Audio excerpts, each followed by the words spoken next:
Hope you guys are doing well. So, continuing on our journey, today um, we would be, yeah, today. So, in the previous lecture, we studied a brief introduction about the different type of operating system structures, right? And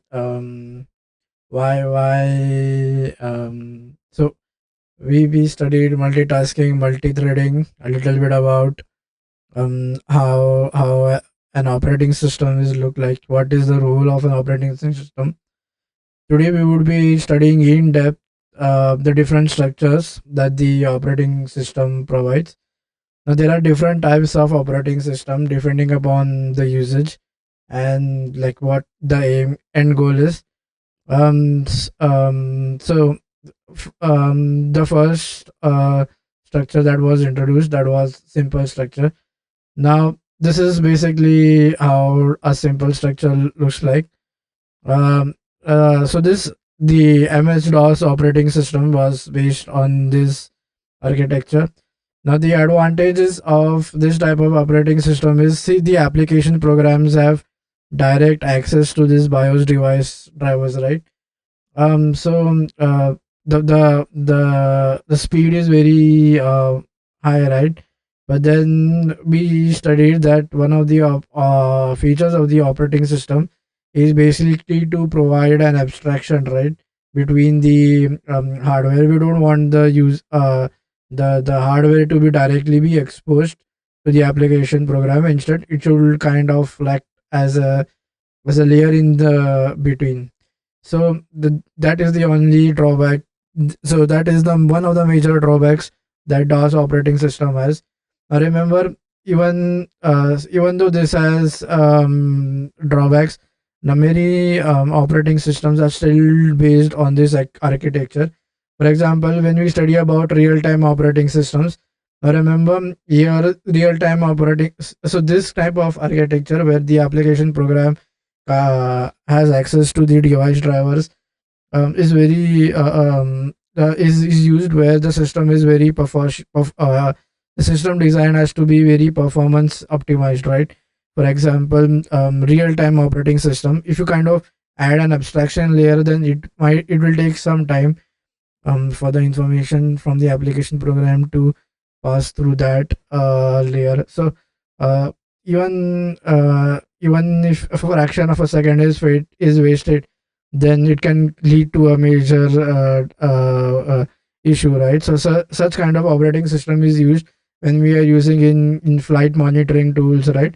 For example, uh, for example, the landing systems and other. So these kinds of operating system which are very performance efficient have to be utilized there. So even though MS DOS does not have any abstraction, or it does not avoid the direct access of the application programs from the device drivers, um, uh, we use this type of even though it does not provide any abstraction, still we are using the application program to run the device drivers. Now the next type of operating systems that we are going to study about is basically monolithic. Now, as we saw, mono means, this word means single, right? So then what does this indicate? That so now we kind of introduce something called as the kernel. Now, what is the kernel? Now, kernel is basically the heart of the operating system, right? So this is when the so if you see, the literal meaning of kernel is basically something. The main part is basically generally referred to as the kernel, right? It's the main part of the operating system. So now we improve from the DOS to the monolithic by providing an abstraction layer yet. Now also, now the user programs, and what we did is we divided the program, or the operating system into two parts. So one is something which is the unprivileged mode.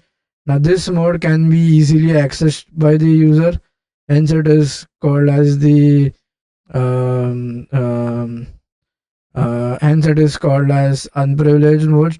And the other, it can be directly accessed by the which cannot be accessed, so which can be accessed by the user is something that we are in unprivileged and which the user did not access. We don't like we said that we do not want the drivers to be exposed to the application programs, right? It is the operating system that, or the kernel of the OS, that kind of provides this cover or layer. Okay, now remember, the major functions of the OS are present inside the kernel, inside this thing, right? Or inside the major features of the OS are present inside this. Now, how do they communicate with each other? Okay, system calls are used. Now, since we are very close to the hardware, here we can say that the time taken will be very less. So, any operating system that is based on these monolithic structure will interact with each other using system calls, and the time taken will be very less as we are very close to the hardware. Now, on based on this type of based one of the operating system that we generally used is something called as the Android operating system. Now, remember this again. You see, this is the kernel, right? So what do we do is basically we kind of separate the features that the kernel provides, and we kind of make use here of an monolithic kind of a structure. Now remember, these libraries are nothing but features that the or the API access, we can say, but then the major or the heart of the operating system, that for example the inter-process communications, the power management, the memory management, and all the and below this is something called as the hardware. So this is basically taken care by the Linux kernel. Um, so this is basically when we are in the unprivileged. Remember, we have different types of applications through which we are going to uh, uh, work. Let's see a little bit more about this Android operating system.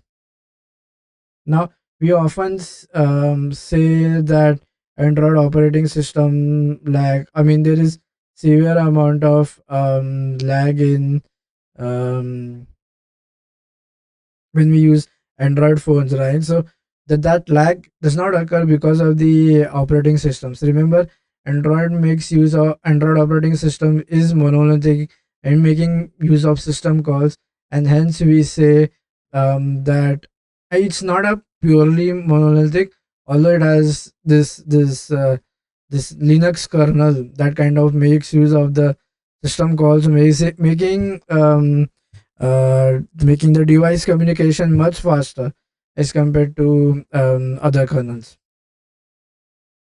Now, okay, yeah. So even when you say so like monolithic, we had two separations, right? The user and the privilege mode. So even here, if you say it kind of gives us um, this aspect that we have to the core functionality is monolithic, or this Linux kernel. Linux is generally is based on monolithic, right? So because of this, what happens is the Android libraries and services are tightly coupled. Um,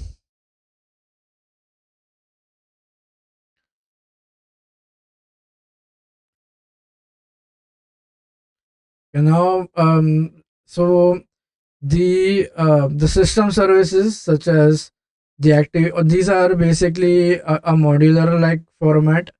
This is basically where you have the separation between the user space services, for example the applications that comes into, and it's basically hybrid, right? This is the application framework is modular in in state, and then we have the Linux kernel that gives the monolithic advantage. Since the core kernel is monolithic, the faster it is, because system calls are being used here. Now, what one of the drawbacks was, everything is inside this.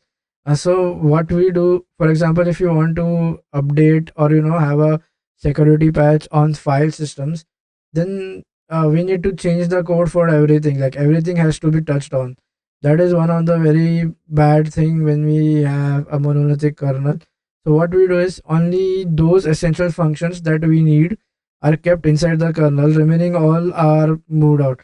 That is basically the next type of kernel that we said as the microkernel structure. In microkernel structure, what we do is we only keep the essential part in the kernel, and then the repeating everything is taken out. Now, this operating system, remember, this operating system, or the QNX operating system, is based on this. Now remember, QNX is developed is it was developed. The actual name is QNX, and the mobile name made was BlackBerry, right? So the QNX operating system that runs in BlackBerry phones is based on this architecture. Now we have something called as hybrid kernels. So now these are basically a mix of both, right? It will have, so remember, this is giving this monolithic feature where you have the user and kernel, and then you are not having all the features inside the kernel. Instead, you are taking some features out and kind of giving a microkernel like look, and then we are doing the hardware access. Okay. Now, one thing that we want to know is, now since many features have been taken out from the kernel, how does it interface with the kernel? So remember, API calls are being made. So these are basically all APIs that are present. So the application can call these APIs, which in turn calls the kernel. Although microkernel, so as compared to Android's Android operating system, or as compared to monolithic, here we are making API calls, which has to first and then go to another what do you say, another layer to reach the kernel. Hence the speed is very less. However, many companies like for example, even if you go below the Mac operating system, it is also the kernel or the XNU is basically based on a micro kernel like architecture. Now basically, let's see this Mac operating system. Now this is something, remember, see, we are using these APIs like in other in like in microkernel, right? We kind of have this API like feature over here. So these APIs are very important. Remember, this is what is going to trigger the kernel or the hardware, which is, so remember, when we do networking, we are talking about the NFC card, right? That is, to access that, we need to reach to the kernel, and since this has been taken out from the kernel, an API call is going to be made. So remember, we always say, when we are using URL, we say, or whenever you are going to make a network request in Xcode, you are saying that you are going to use the URL API, right? That is all present in this Cocoa API. So it's so what I'm trying to say is, this is basically why microkernel is, even though it is as we said that in monolithic architecture, system calls are being made, right? Since system calls are made, the information traveled is very fast, right? Because we are very close to the hardware. But in micro kernel architecture, only essential features which the kernel needs to perform has been kept in the kernel, and remaining all have been taken out. So we have to reach to the kernel via an API call, which is going to take time. And hence, although these operating systems are slower than Android operating system, but the thing is, the Mac operating systems are very tightly bound to their hardware, right? So whenever because Apple has the ability to produce a good amount of hardware, even though being made on a very small operating on a very slow operating system. Still it kind of overrides Android, and it does not lag as when we compare older Android phones, right? They lag a lot. Now let's see what this. It's not purely microkernel; it's a mixed breed. But the core, the kernel XNU that is used is microkernel in nature. Now the BSD API. Now BSD, what does BSD stands for? Now this is basically Berkeley Software Distribution. What they did is they kind of it refers to UNS like operating systems. It was developed at the University of California, Berkeley. The BSD API is referring to this the set of system calls and interfaces that is provided by the BSD OS system. So first, some features that the BSD OS provides is open read write. Then you have standard C library, calloc malloc, string copy, printf, networking APIs. For example, socket, bind, listen, accept, connect, send. Then you have make file systems API, make directory, remove directory, process controls. That is, for example, forking. What is forking? We'll see later on. Now, threading APIs. For example, pthread, memory management. Again, mmap, munmap, and signal handling APIs such as signal, kill, raise. Interprocess. For example, IPC communication APIs is MSNGD and these pipe and so on. Now device control API, for example, IOCT. The time and date APIs, again, get time, get date, set time, set date. This is the part of BSDOS. We have another system information such as um, you name and so on. Then we have other miscellaneous and API. Now then comes the classic API.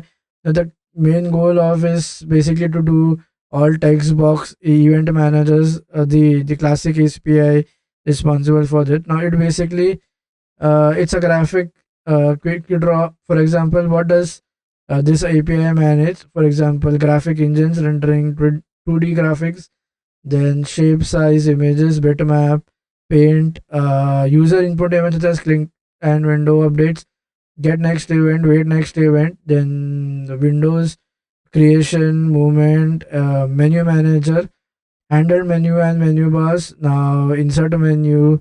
Then we have something called as a resource manager for manage resources like icons, fonts, sounds, etc. Then we have for that we can do get resource, load resource, file manager, for example, file system access, open, read, write. Then we have memory management access as well here. New pointer, dispose pointer, handle. Um, and it has many other features, right?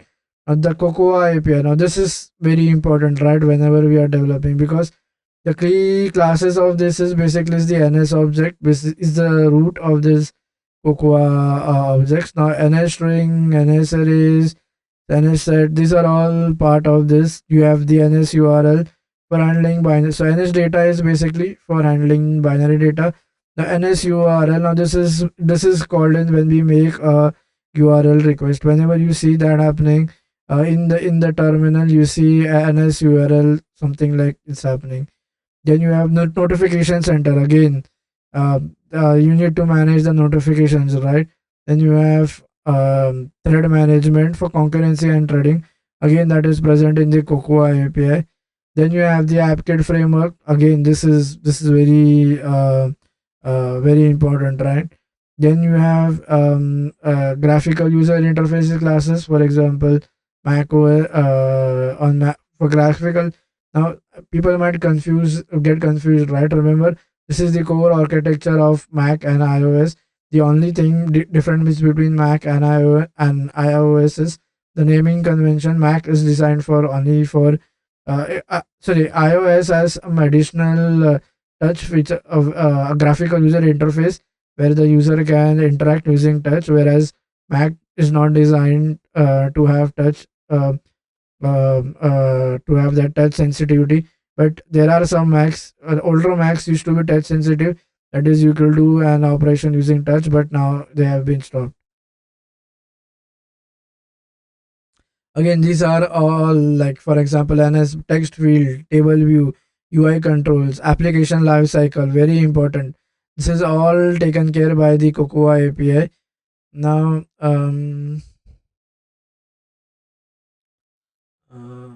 wait. Now, remember this NS. Now, the core foundation feature of operating system of the Macintosh was, remember there was a time when Steve Jobs left this company and founded his own company called as uh, Next Step. So, Next Step basically uh, was an operating system that was developed by Steve Jobs when he left Apple, when they were during the 1970s, and then again when he was brought back, he brought this core foundation with him. So these NS basically is nothing referring to this operating a system which kind of changed the world um uh, for uh, for Apple as a company or as an organization. Now, there is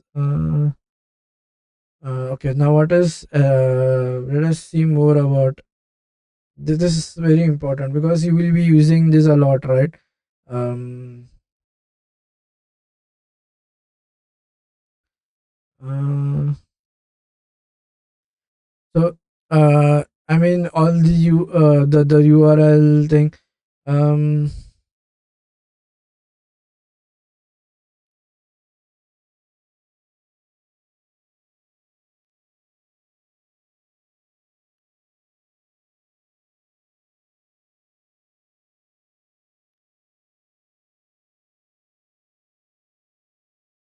so the one uh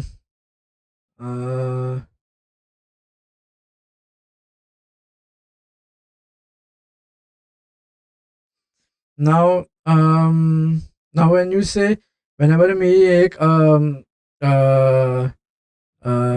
URL request, right? Now what happens is in the background, the NS URL will be triggered in the background, right? Now why does this happen? We need to check how that linking is happening. Now let's see.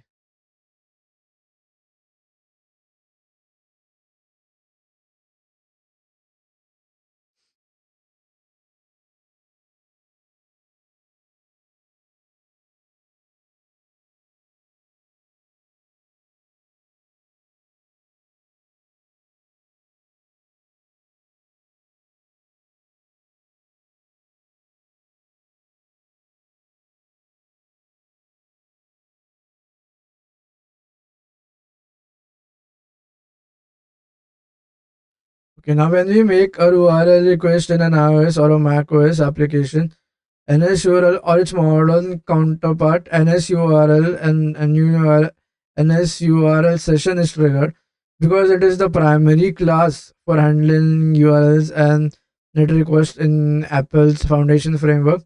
Here is a detail. So this is how it works. So NSURL is a class in Apple's Foundation framework. Basically, it represents a URL or a uniform resource allocator. The job of this URL is basically to parse, construct, and manipulate URLs. It can handle HTTP, file paths, and FTP. Now, when we make a URL request, basically what happens is first is basically we use to create an URL object that points to the resource that we want to access. Now, once that URL has been created, then we create a URL request. Basically, um,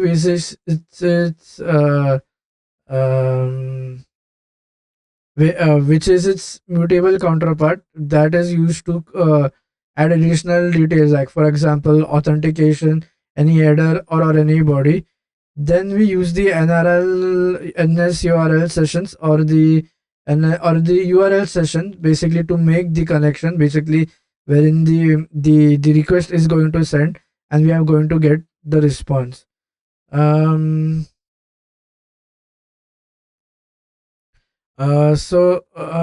let's see how does um,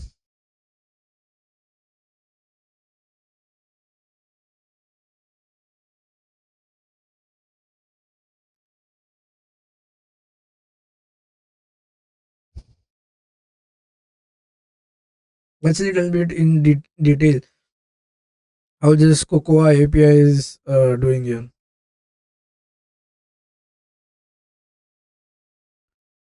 The Cocoa AI is basically Apple's native object-oriented API. That is, it includes all the foundation framework inside it. Um,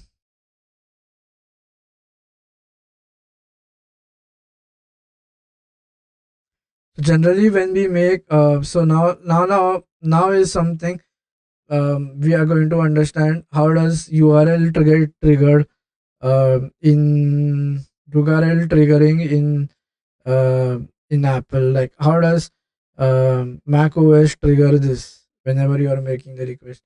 So remember, um, so the step one always in is URL triggering is in step one we need to make the URL. So we need to make the URL. Now in step two, what we do is once we have the URL, then we uh, create a mutable version of this URL wherein we can specify uh,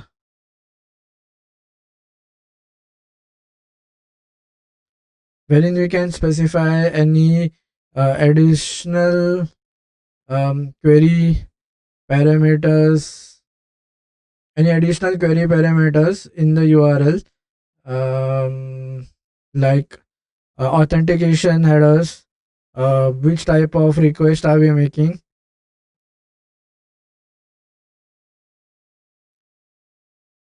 whether it is a post get or delete. The third is basically when we actually uh,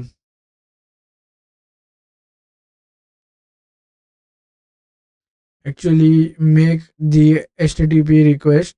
Now, this is when the actual request has been created and it is going to be sent. So this is basically how we trigger URLs in macOS.